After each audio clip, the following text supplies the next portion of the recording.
اتنی ہی شخصیات کی قبریں 2 صدی بعد 3 صدی کے بعد ظاہر ہوتی ہے. خود مولا کائنات کی قبر اطہر جی حجاج ابن یوسف کے زمانے تک، یعنی اس نے تو جنازہ نکالنے کی کوشش کی میرے مولا کی توہین کرنے کے لیے.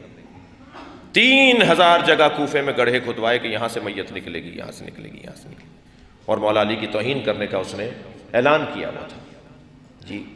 اور حجاج ابن یوسف کا خالہ زاد بھائی تھا یہ محمد بن قاسم، جسے فاتح سندھ کہتے ہیں جی. میں سندھ میں بھی کہہ چکا ہوں، یہ نہیں کہ میں پنجاب میں بول رہا ہوں تو مجھے کچھ پریشانی نہیں ہوگی، اور ہم تو یہاں مجلس پڑھ رہے ہیں، وہاں والے شاید جلدی سن رہے ہوں جی. یہ کوئی گھبراہٹ نہیں ہے، وہاں بھی کہہ چکے ہیں. حضرت عبداللہ شاہ غازی نے سندھ میں اسلام پہنچایا.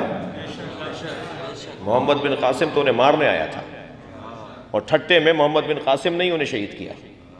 ٹھٹے سے ان کی لاشاں لا کے یہ اس وقت میں یہ سمندر جو ہے آگے تک تھا، یعنی یہ سمندر کے اندر تھا یہ مزار. سن 60 تک یہاں پانی تھا.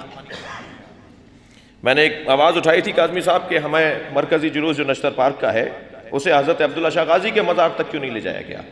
سن 47 میں جن بزرگوں نے بنیاد ڈالی آ کر پاکستان میں ان جلوسوں کی، ان بہت سارے کاموں کی، بہت نیکیوں کی، پہلے سے بھی تھا. میں جو پرانے یہاں کے رہنے والے ہیں ان کی خدمات کا اعتراف ہمیں کرنا چاہیے، مگر 47 کے بعد 4 برابر زیادہ ہو گیا نا، اس کو تو سبھی مانیں گے ٹھیک ہے. تو میں نے وہاں ایک بات، تو بزرگ کچھ ملے مجھے کہنے لگے جی آپ کی بات اپنی جگہ ٹھیک ہے اور اچھی بات ہے کہ ہمیں پرسہ دینے کے لیے حضرت عبداللہ شاہ غازی کے مزار پہ جانا چاہیے تھا. امام جعفر صادق کے نمائندے تھے نا وہ، اہل بیت کے سب سے زیادہ معتبر ترین اگر کوئی شخصیت بر صغیر میں ہے جو ائمہ کے زمانے کی تو وہ حضرت عبداللہ شاہ غازی ہیں. تو انہیں ہمیں پرسہ دینا چاہیے تھا، وہاں جلوس ختم ہونا چاہیے تھا.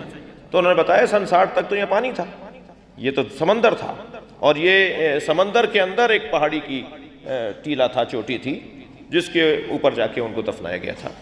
تو یہ تو بعد میں پانی پیچھے ہٹائے اور پھر وہاں پر کالونی بن گئی، جو آبادی ہو گئی، جو بھی بنائے گئے مکانات. غرض ہمیں آپ دیکھیں قبر کتنے عرصے کے بعد، 100 سال کے بعد حضرت عبداللہ شاہ غازی کی قبر کا پتہ چلتا ہے. سینہ در سینہ بتایا جاتا تھا، چند لوگ جاتے تھے سلام کرنے کے لیے، آہستہ آہستہ وہ دوسروں کو بتاتے تھے. خود حضرت شاہ عبدالعظیم حسنی جن کا مزار شہر رے میں ہے، 400 سال کے بعد جا کے ان کی قبر کا پتہ چلا ہے کہ یہ ان کی قبر ہے. وہ سینے والا خود جناب زینب سلام اللہ علیہ کا مزار. اللہم صلی علی 200 سال کے بعد، واقعہ کربلا کے 200 سال کے بعد جناب زینب کا مزار بنایا.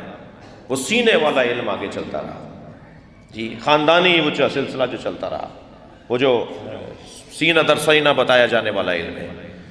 تو یہ مزارات، خود سرکار کا مزار یا امام حسین کا، یہ ایک ہسٹری ہے مزارات کی، اس کے اوپر کبھی اور تفصیل سے بات ہو. لیکن اتنا ہے کہ جو اللہ کے مقرب ہوتے ہیں، جو اللہ سے قریب ہوتے ہیں، وہ ان کی قبریں ہمیں ہدایت عطا کر رہی ہوتی ہیں، ان کی قبروں سے نور نکل رہا ہوتا ہے، ان کی قبروں سے لوگوں کو رہنمائی نصیب ہو رہی ہوتی ہے.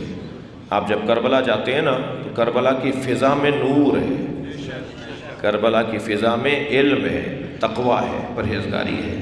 بڑے بڑے لوگ وہاں جا کے گناہوں سے ہاتھ اٹھا لیتے ہیں. وہاں سے واپس آنے کے بعد جب تک نور زیارت حسین باقی رہتا ہے وہ گناہوں سے ہاتھ اٹھاتے ہیں، وہ نیک اور پرہیزگار ہو جاتے ہیں، اچھے انسان بن جاتے ہیں، اچھے پڑوسی بن جاتے ہیں، اچھے دوست بن جاتے ہیں، اچھے شوہر، اچھے بھائی بن جاتے ہیں، اچھا بیٹا بن جاتا ہے کہ کربلائی ہو کر لوٹا ہے. اس سے بہتر اور کیا نظام ہدایت ہوگا.